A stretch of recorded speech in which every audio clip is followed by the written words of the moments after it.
Slow time for the Buffalo Bills, but you can't help but think when you see these teams in the playoffs, and now that we've got our Super Bowl matchups, where they kind of fit in, like how close they are to being like the teams that got there. Sure. I mean, well, you look at San Francisco, they go from a 4-win team to Super Bowl team. Now, I understand you got an injury to your starting quarterback, which helps facilitate that giant jump in year two. But I was actually just having a discussion about this with a buddy of mine who works in sports out of town.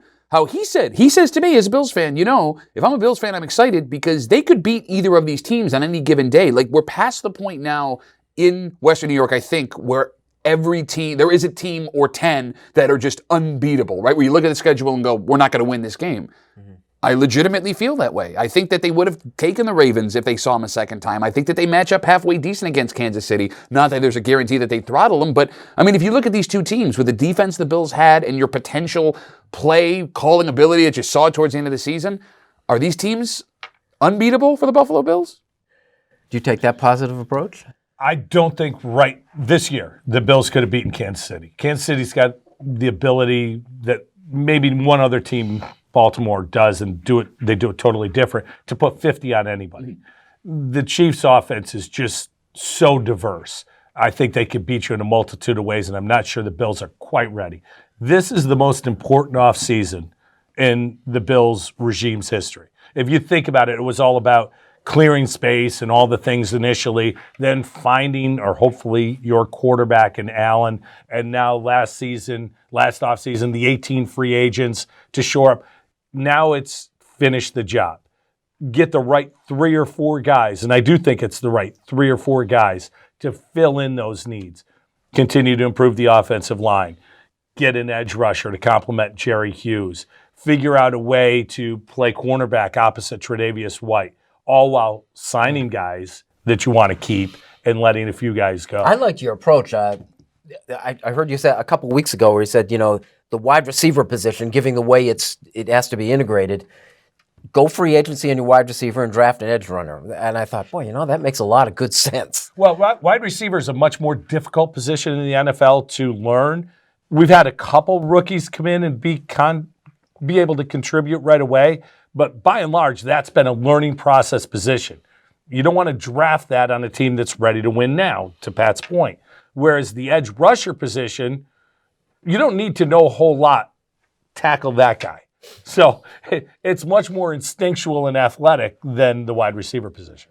Revisionist history. You can't see Kansas City playing in the Super Bowl without somebody, and Bob Matthews did it in his column this week, bringing up the name Pat Mahomes and how he could have been a Buffalo Bill. And you remember that the Bills traded out of that spot that they used to draft him. So on the break room last Thursday, we did a break at 6:40, Friday, and I said, all you people that are cheering for the Chiefs, that are Bills fans, don't. Because if the Chiefs win this game and they go to the Super Bowl for the next 2 weeks, all we're going to hear about is how the Bills listen.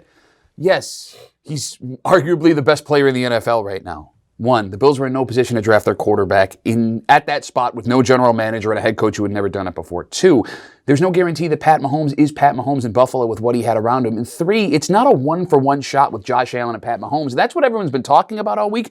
The deal you got in the picks with Pat Mahomes, you end up with Trey White, Josh Allen, and Trey Edmonds. All of those guys show up because of what you traded. Yes, it's an easy 1-for-1. Of course you take Pat Mahomes over Josh Allen. When you add 2 Pro Bowlers and 2 guys that are the potential pieces of a solid defense, it makes the discussion a little more harder. I still probably would make that trade for those 3 guys for Pat Mahomes right now, but it's not done yet. And when we look 3, 6, 9 years from now, well, what do those 3 players become that Mahomes maybe isn't? And I always view that as the genius of Andy Reid. He's the only guy in the league that believed in him. He was the only guy in the league smart enough to have a plan to draft a kid who was the raw, incredibly talented kid coming into the league. I remember that draft really well, and he was the quarterback that I thought was going to be the best player. And I thought that because he reminded me of Brett Favre. But Brett Favre went to Atlanta for a couple of years. Brett Favre then sat behind Don Majkowski in Green Bay for a minute before figuring it out. A quarterback like that has got to have a perfect situation around him. Buffalo wasn't going to be that perfect situation. Sean McDermott was never going to allow Patrick Mahomes to play like Patrick Mahomes does. Andy Reid had a perfect situation, and Alex Smith was a big part of that, knowing you could compete with a quarterback while developing and working on mechanics with your young stud. worked out brilliantly, wouldn't have been so in Buffalo.